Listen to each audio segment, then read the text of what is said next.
Ahli psikolog forensik dari Universitas Indonesia, Nathanael Elnadus mengatakan, Ricky sosok yang mampu mengatakan tidak kepada atasannya.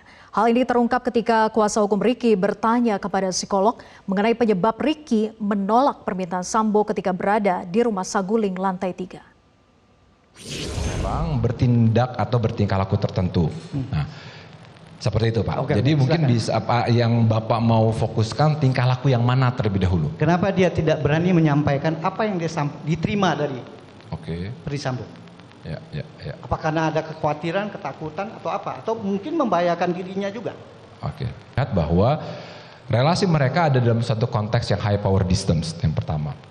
Lalu kemudian yang berikutnya adalah dalam konteks high power distance tersebut, para anggota yang ada di dalamnya, terutama yang lebih rendah, ada suatu katakanlah sosialisasi ya, dan kemudian terus dihidupkan, dijalankan bahwa seorang anggota atau seorang anak buah mengikuti apa yang disampaikan atau apa yang diinstruksikan oleh atasan.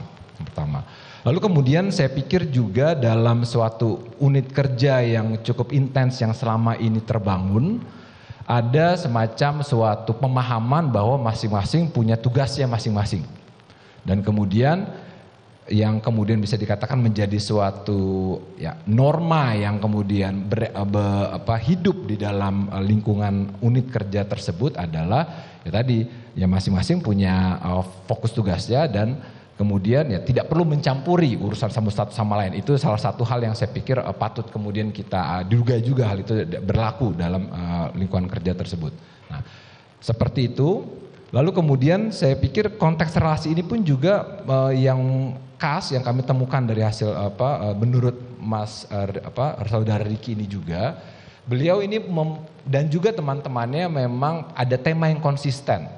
Mereka mempersepsikan bahwa atasan ini sangat baik, sangat positif, memperlakukan mereka ini sebagai keluarga.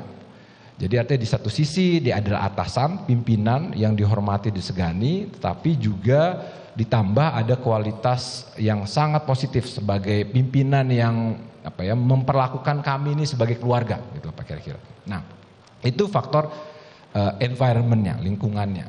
Lalu faktor personnya. Nah, bagaimana kemudian kita lihat saudara Ricky, disitulah salah satunya adalah faktor kepribadian yang kemudian mempengaruhi.